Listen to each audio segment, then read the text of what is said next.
Assalamualaikum warahmatullahi wabarakatuh. Kita lanjutkan belajar logaritma. Di sana sudah saya sediakan 3 ilustrasi ya. Nah, ini 2 log 8, 5 log 25, 3 log 81.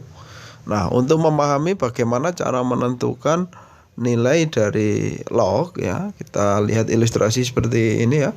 Yang pertama dulu 2 log 8. Nah, untuk menentukan hasilnya, caranya adalah 2 kita pikirkan kira-kira dipangkatkan berapa yang menghasilkan 8. Ya, oke, betul sekali. Jawabannya adalah 3. Jadi 3 inilah yang akan menjadi jawaban. Kita tulis di sini. Nah, demikian pula dengan yang kedua ini. Yang B ya. 5 pangkat berapakah yang menghasilkan 25? Ya, oke, pangkat 2. Jadi 2 inilah yang menjadi jawaban. Ya, terakhir yang C adalah 3 log 81. Cara berpikirnya sama ya, yaitu 3 pangkat berapa yang bisa menjadi 81. 3 pangkat 2 baru 9, 3 pangkat 3 baru 27, 3 pangkat 4, nah 81. Jadi ini yang akan menjadi jawaban di sini. Nah, seperti itu ya. Jadi sebenarnya logaritma itu ada sambungannya dengan pangkat. Ya, jadi kalau kalian masih kesulitan dalam perpangkatan, maka di sini nanti akan sedikit mengalami kesulitan untuk menentukan atau mencari nilai dari logaritma. Oke ya, kita lanjut lagi. Nah, di sini juga ada sifat-sifat, yang mana sifat-sifat ini analog dengan soal yang ada di pangkat. Ya, kita lihat di sini. Di sini ada sifat yang pertama, P log A kali B. Ya. Kalau di sini ada kali, di sini akan keluar jumlah. Ya, seperti halnya di pangkat. Kalau ada bilangan berpangkat dikalikan bilangan berpangkat, bilangan pokoknya sama, maka pangkatnya kita jumlahkan. Seperti itu ya. Nah, langsung aja untuk memahami dari sifat nomor 1 ini, kita beri contoh 2 log. Misalkan ya, ada 2 log, misalkan saya punya 10, lalu ditambah 2 log 3, maka jadinya bisa ditulis menjadi 2 log 30. Nah, seperti itu ya. Nah, oke, lanjut yang sifat yang kedua. Sifat yang kedua di sini pembagian, maka keluar pengurangan di sebelah kanan ya. Nah, sifat 1 dan 2 ini berlaku bolak-balik ya. Jadi ada yang kiri bisa menjadi yang kanan pun bisa menjadi yang kiri. Oke, kita lihat contohnya ya. 2 log 12 dikurangi 2 log 3. Nah, misalkan seperti ini ya.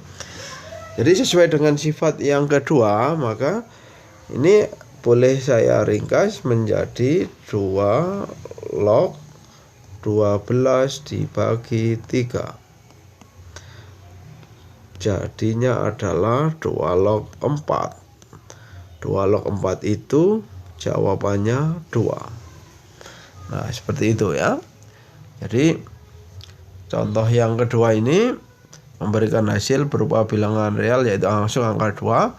Adapun yang contoh yang pertama di sini masih 2 log 30 karena kita tidak bisa menemukan bilangan 2 pangkat berapakah yang hasilnya 30.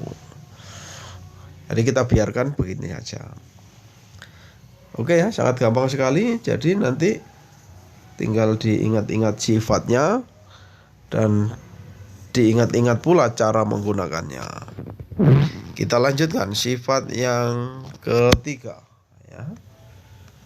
Sifat yang ketiga, P log Q boleh dibalik menjadi Q log P dengan catatan harus dikasih seper. Nah, ini mengingatkan kita pada sifat pangkat negatif ya.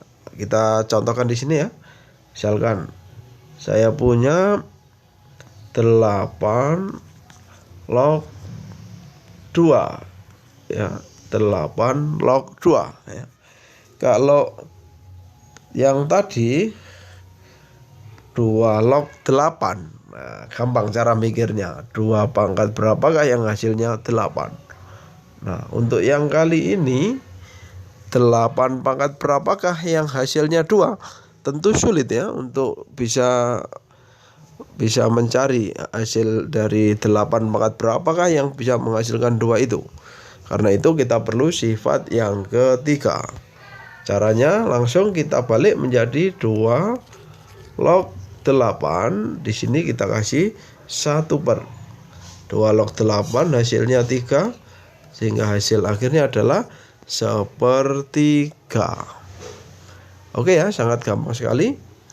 Contoh yang lain nanti bisa kalian buat sendiri ya.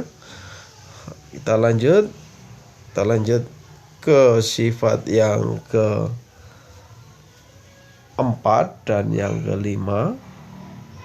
Sifat yang keempat adalah P log Q pangkat N, maka boleh ditulis menjadi N kali P log Q. Misal ya, contoh saya pakai angka yang tadi aja, 2 log 8. Nah, ini boleh kita tulis menjadi seperti ini.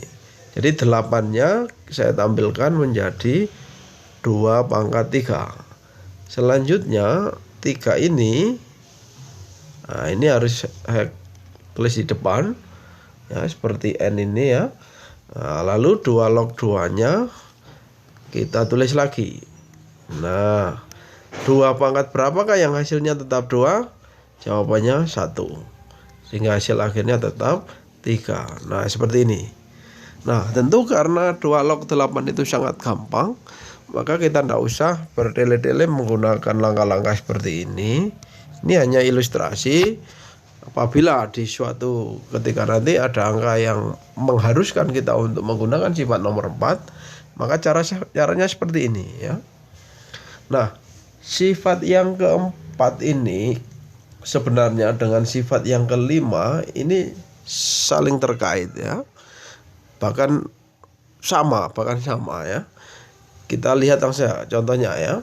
Jadi di sini ada M, di sini ada N, masing-masing akan pergi ke depan menjadi M per N, lalu P log Q-nya kita tulis lagi. Contoh ya, contoh seperti ini. 8 log 32. Nah, seperti ini. Kalau kita harus berpikir secara konvensional, 8 pangkat berapakah yang menghasilkan 32? Tentu sulit ya. Maka dari itu kita gunakan sifat yang kelima. Angka 8 saya tampilkan 2 pangkat 3. Lalu angka 32 saya tampilkan 2 pangkat 5. Selanjutnya ada 5, ada 2. Saya tulis di sini 5 per 3. Lalu 2 log 2-nya saya tulis lagi ya. Hati-hati di sini 5 di atas, 3 yang di bawah. Jangan kebalik 3 per 5, tapi 5 per 3. Nah, 2 log 2-nya seperti halnya tadi ya, bernilai 1. Sehingga hasil akhirnya 5 per 3 saja. Oke ya, sangat gampang sekali. Kita lanjut ke sifat yang ke-6 dan yang ke-7 ya. P log Q boleh diubah menjadi log P log Q, lalu di sini kita pilihkan angka yang sama. Nah, seperti itu. Jadi soal ini nanti akan sangat berguna kalau ada soal yang misalkan seperti ini ya. Misal diketahui 2 log 3 itu adalah M, lalu 2 log 5 itu adalah N. Nah, dari 2 itu ditanyakan tentukan nilai dari 3 log 5. Nah, kita ubah dulu. Di sini menjadi log 5 dibagi log 3. Lalu di sini kita pilihkan angka yang sama, yaitu 2 biar bisa diselesaikan. Ya. Nah, sesuai dengan yang sudah kita miliki di atas, ya, kita punya 2 log 3-nya adalah M, kita gantikan di sini. Ya, kita gantikan di sini M, lalu yang atas adalah N. Nah, seperti itu. Jadi hasilnya adalah N per M. Nah, N dan M itu adalah bilangan yang mana tadi kita belum sempat untuk mencari ini secara eksak ya di kalkulator barangkali ya. Tapi setidaknya kita sudah bisa cara menentukan hasil dari 3 log 5. Nah, seperti itu.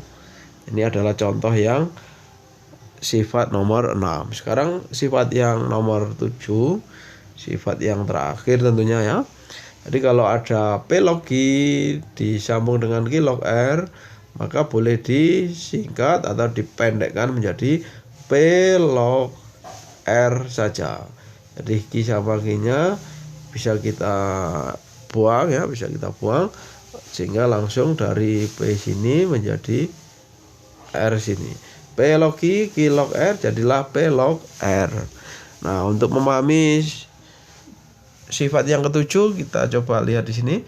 2 log 3 diikuti 3 log 8. Maka di sini boleh diringkas menjadi hilang ya. Jadi 2 log 8 alias 3. Nah, contoh yang lain mungkin nanti akan begini. 2 log 25 diikuti dengan 3 log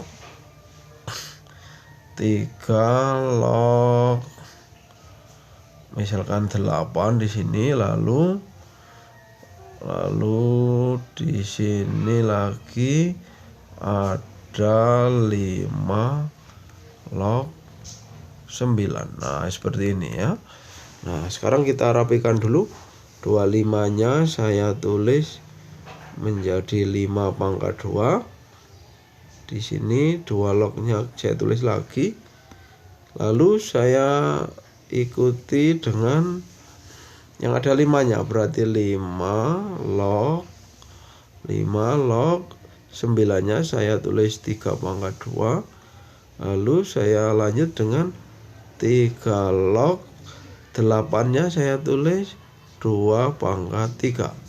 Nah, di sini ada angka pangkat-pangkat ini. Saya tulis terlebih dahulu di paling depan.